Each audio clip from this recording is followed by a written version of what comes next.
rain. Sounds like not rain. Okay, we are rain and not snow. We are recording Mr. Walter Fox, a 50-year SAF Golden member, and we are up in Clarksville, Georgia, at the Fieldale Conference Center. Yeah, Funhouse. We just had an SAF meeting where Bob Isler gave a great presentation on logging in the Okefenokee Swamp back in the early 20th century, and I'm taking this occasion to record some information about Walter Fox, a Forest Service employee, a longtime Forest Service employee, and then a consultant with Fieldale Farms for a number of years too. So, Mr. Fox, would you just give us some basic information about when you were born and where? Well, I was born in Pennsylvania, a damn Yankee, and still suffer with that name because of my accent. But as I came in the Forest Service after I graduated from Utah State in 1950, and immediately moved to the South. Spent my career 30 years working in the South, primarily in timber management, and retired due to some health problems in 1980, and overcame my health problems and went to work as a private forester, and then hooked up with a chicken producer that had some few thousand acres of land, and managed their land for them for another 30 years. So at that time, after 60 years of forestry, it's time to retire completely. When you were with the Forest Service, were you writing timber management plans or going out and cutting the wood? What did you do specifically? Primarily in the early years, we worked on a ranger district where we cut timbers, we sold timber, had timber sales, and managed the land the way the Forest Service thought it ought to be managed. Now, I spoke to a retired forester, and his first name was, gosh, I just met him in Auburn. He was up here for a number of years. Joe, and I'm bad with names. Anyway, he was telling me that he was from Arkansas, and in the Ouachita, they provided $500,000 worth of income to the local community. The Forest Service paid its way, and there was no money spent on the Forest Service. The Forest Service contributed money back to the local government and back to the federal government.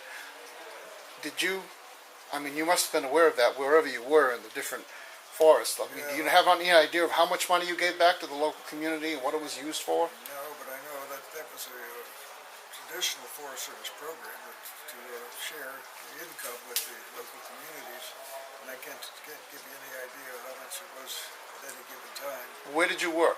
What forests? Over the years, I worked in North Carolina, the Pisgah National Forest, and in Texas, in the 4 Texas National Forests, in Mississippi, and the Yazoo Little Tallahatchie Flood Prevention Project, and probably some other places. I've worked pretty well all over the South, and ended up in timber management. Worked in the regional office in Atlanta. Yeah, we have. I've spent the rest of my career in the regional office in Atlanta, primarily in timber management.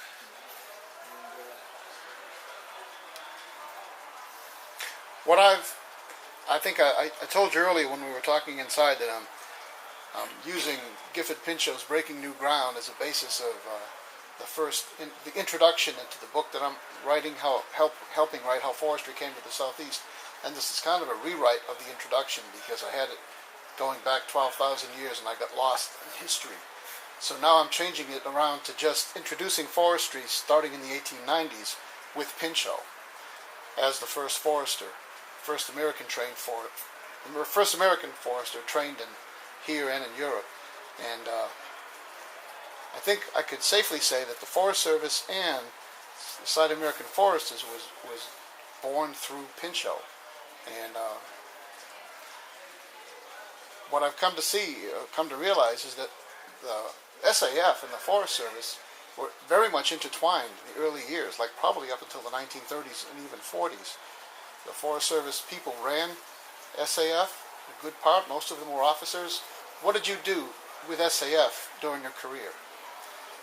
Well, it was not really practicing forestry because you're right. The Forest Service practiced forestry as we saw it and as we were taught to see it, and taught to practice it.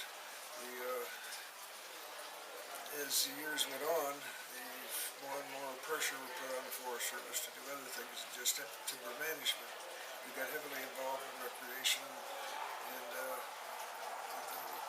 other uses of the National Forest.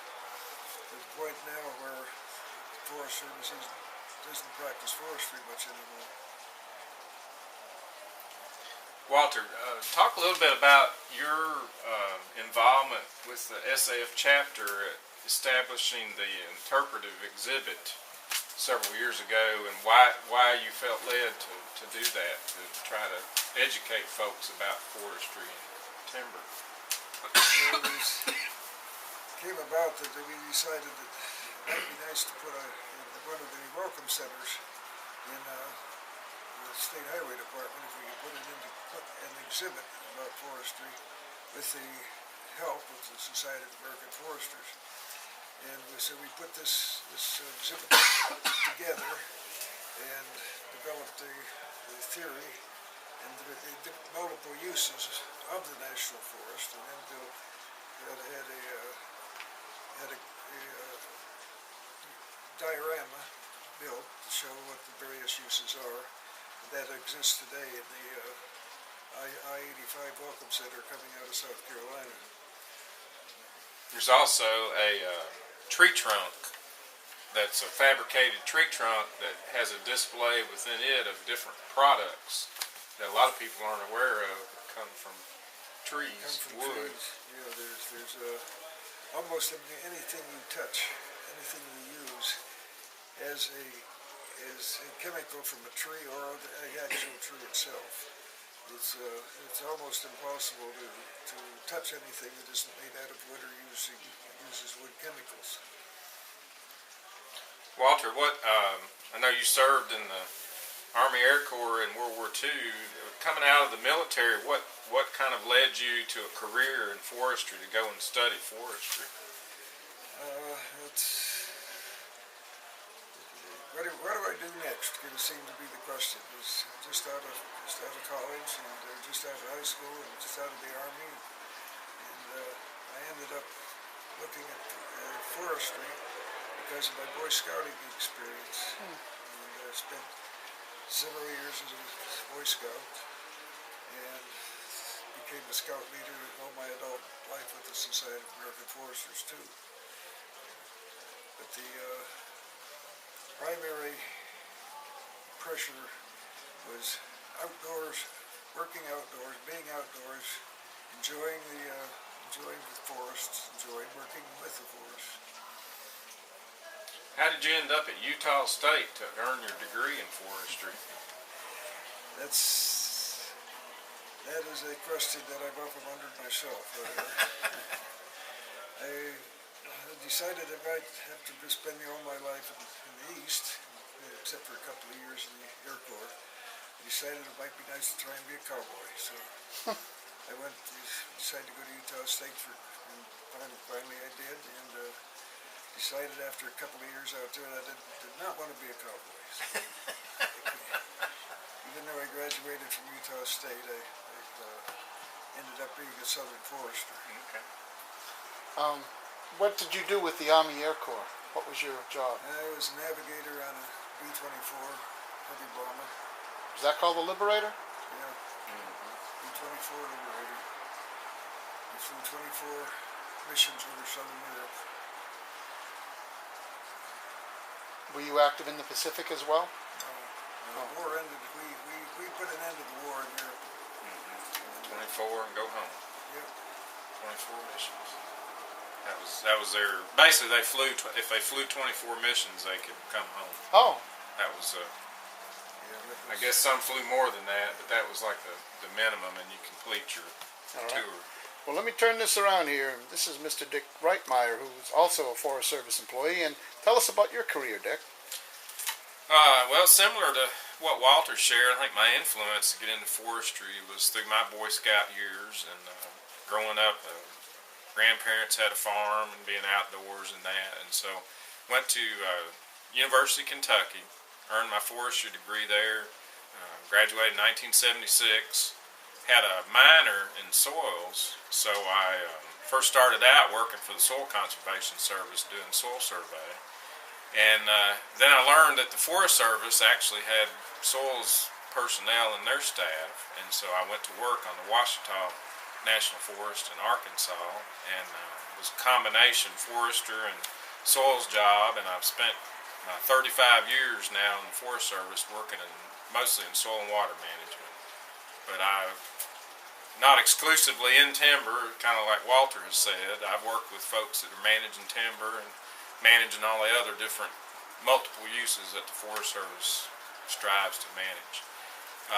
Also, the year I graduated, I joined the Society of American Foresters, been a member of that basically every year since I graduated college, and enjoyed all of that and all the activities that SAF brings. And I think similar to Walter, one of the important things with SAF, I think, is educating people about forestry and what it means, to managing timber and managing forests. So those two things to me have just gone together to be in the SAF and to be working for the Forest Service. I agree. SAF went from a all-time membership of about 24,000 in the early 80s to 12,000 now. And there's issues about whether we're going to exist and what we're going to exist as.